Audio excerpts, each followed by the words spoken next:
Hey guys, good morning. કેમ છો તમે બધા? સૌને મારા જય માતાજી, જય શ્રી કૃષ્ણ. ગાઈઝ, આજે છે સન્ડે એન્ડ આજે અમારા જે અભિષેકભાઈએ મેચની પ્રેક્ટિસ થોડીક મૂકી હતી, બટ મારે જવાનું છે આજે બહાર ફંક્શનમાં જવાનું છે. એક ફોનમાં મમ્મી અત્યારે જઈ રહ્યા છે. અત્યારે વાગી ગયા છે 11 અને અઠવાડિયા પછી જ અમારો મેચ છે. બટ મને એટલું રમતા નહીં આવડતું, ખાસ કેમ કે મને આ સ્પોર્ટ્સમાં એટલું રાખ્યો જ નહીં, પહેલાથી ઇન્ટરેસ્ટ જ નહીં મને એટલું બધું. બટ કોઈ નહીં, આજે થોડી પ્રેક્ટિસ, સોરી અભિષેકભાઈ, કહી દઉં છું અત્યારથી કે થોડી પ્રેક્ટિસ મિસ કરી.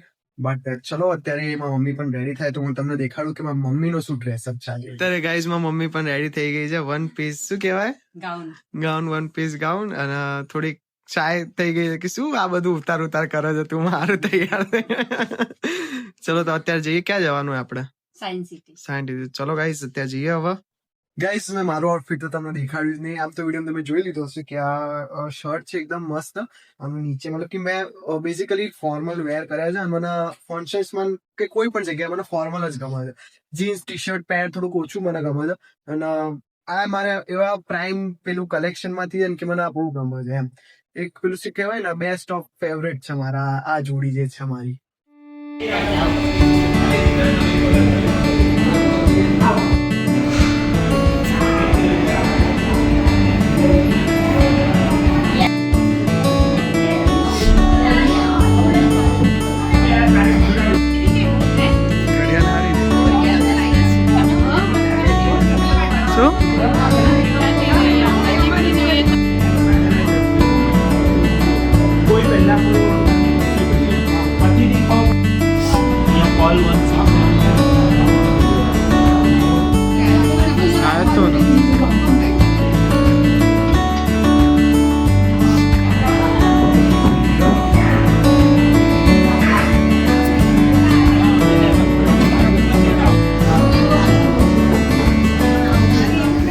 અત્યારે ગાઈઝ અમે પહોંચી ગયા છે જ્યાં ફંક્શન છે. સો નવું ઘર લીધું છે મારા મમ્મીને જે ફ્રેન્ડ્સ છે એમને, તો એમને ત્યાં હું આવ્યો છું આંટીના ઘેર. અને બહુ જ સારું એવું એમને મતલબ કે મારો એક ડ્રીમ હાઉસ હોય ને એવું ડ્રીમ હાઉસ કર્યું. તો બસ મારી પણ ઈચ્છા છે કે હું આવું જ હાઉસ આપું. તો અહીંયા તો બહુ બ્લોગ નહીં થાય કેમ કે પાછળ પણ મહેમાનોનો ને એમના અવાજ આવે છે. મારા મમ્મી આખું ઘર જોઈ લીધું. તો બસ મારું એક સપનું જ આ વિડીયોમાં કહું છું કે આવું જ ઘર હું મારા મમ્મી પપ્પાને ગિફ્ટ આપી શકું ઇન ફ્યુચર. અત્યારે ગાઈઝ વાગી ગયા છે 5 અને ધાર્મી આવી ગઈ છે ફુગ્ગા લેવા. દેખાડજો ફુગ્ગા. આજે કૃષ્ણા અભી છે નહીં, ક્યાં ગઈ તા મમ્મી? હે, હોસ્પિટલ. આજે કૃષ્ણા અભી જ ગઈ છે હોસ્પિટલ. કાલના ગયા છે રાતના. એટલે આ બેન બહુ રહેતા નહીં આજે, અને બહાર રખડ કરવું છે એની. ઊંઘી નહીં તું બપોરે? હે, જો વ્લોગ જો મારી વાત સાંભળ, વ્લોગ ઉતરે તા મમ્મીને ખબર પડી જશે કે તું બપોર ઊંઘી નહીં. તા બા આનંદ પપ્પાને બહુ હેરાન કર્યા છે આજે તું.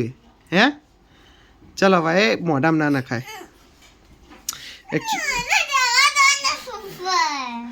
કેમ ઉપર ફુગ્ગા લેવા આવ્યા તો નીચે આવી? હે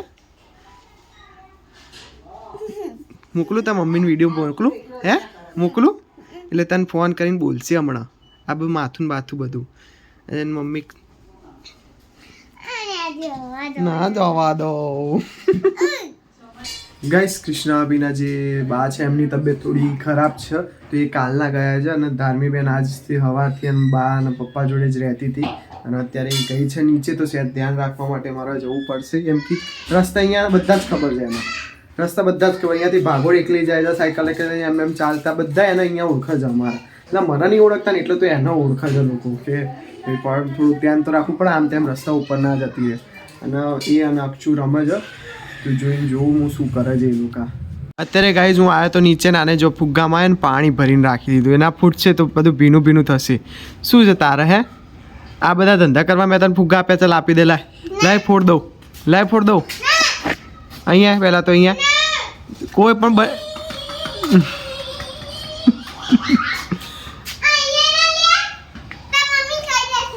હા કોઈ પણ બહાર નીકળે ને મમ્મીને કહી દે ફોન કરીને.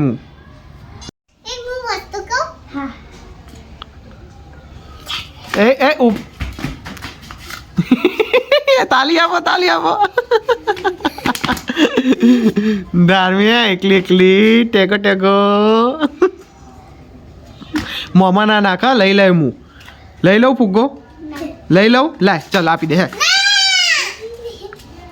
અત્યારે ગાઈઝ વાગી ગયા છે 8 અને હું આવી ગયો છું ઉપર આ બેનને લઈને. આ જો આ ટીવી જો કેવી રીતે જોઈ રહી છે. પિક્ચરમાં શું ખબર પડે? તને ખબર પડે છે શું ચાલે છે? હે ધાર્મી? જો જવાબે આપે છે હે હશે જ પાછી. હા હા હશે જ પાછી હશે જ.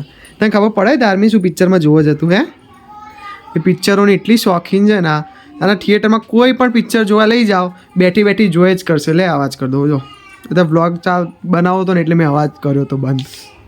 બની ગયો છે ગુંદર પાક અને રોજ સવારે હવે બધા અમે ગુંદર પાક ખાઈશું. જો કે મને નથી ગમતો કેમ કે કડવું હોય છે. 5 થાળી બની જાય. 2 થાળી અહીંયા અરે 2 થાળી ક્યાં છે ખબર નથી પણ હવે ભાઈ આ જબરજસ્તી આ લોકો ખવડાવશે. અને અત્યારે અહીંયા થઈ ગઈ છે આપણા ગોટાની તૈયારી થઈ ગઈ છે. અત્યારે લોટ જે છે હવે બાંધે છે મારા બા અને અગરબત્તી પણ મસ્ત એકદમ થઈ ગઈ છે. અને બસ આ જેના કમેન્ટમાં કહેજો મને, હું કહી દઉં છું કે આ લોકો સવાર ખાય છે. અમારા ગુજરાતની સ્પેશિયલ મતલબ કે શિયાળાની જ એમ કે આ ખવાય છે અને આનાથી મેન્ટલ હેલ્થ અને આપણી જે ફિઝિકલ હેલ્થ છે ને એ સારી થાય.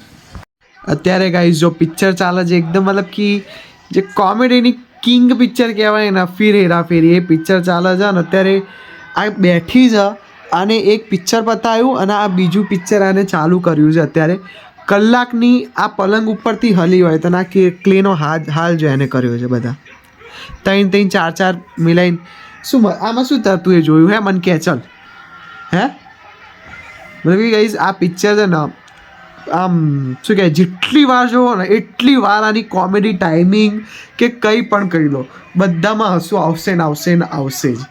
અને ગાઈઝ જે આવવાની છે ફિર હેરાફેરી જે મતલબ કે આનો જે આવવાની હેરાફેરી 3 એ ભાઈ એક્સપેક્ટેશન હાઈ છે મારા તો કે ભાઈ એમાં મજા જ આવી જશે. ગાઈઝ હું આ વિડીયોને કરું છું અહીંયા જ એન્ડ. અને જે આવાવાળા દિવસો છે એમાં મારા બહુ જ મસ્ત મતલબ કે ડેઝ આવવાના છે કોલેજમાં. તો એની પણ પરમિશન મેં લઈ લીધી. એમાં શૂટ કરીશું આપણે જે ગર્લ્સ બોયઝ ક્રિકેટ જે થવાનું છે, ફૂડ ફેસ્ટ થવાનો છે કે કેરમ ચેસની જે કોમ્પિટિશન્સ થવાની મતલબ કે બહુ એટલે બહુ સોલિડ મજા આવી જવાની. તો બસ આપણે 2 દાડ નક્કી કરી લીધા છે. મંગળવાર અને શનિવાર આપણો વ્લોગ આવી જશે. તો આવવાવાળા દિવસમાં બહુ જ ઇન્ટરેસ્ટિંગ વ્લોગ આવવાના એટલે જ કહું છું ગાઈઝ ચેનલને સબસ્ક્રાઈબ કરી દો. ઇન્સ્ટાગ્રામ ઉપર પણ જઈને ફોલો કરી દો કેમ કે હું રોજ રીલ અપલોડ કરું છું એવું કે નહીં એક દાડો પડો. તો બસ મળીએ નેક્સ્ટ વ્લોગમાં. Thank you so much for watching. જય માતાજી, જય શ્રી કૃષ્ણ.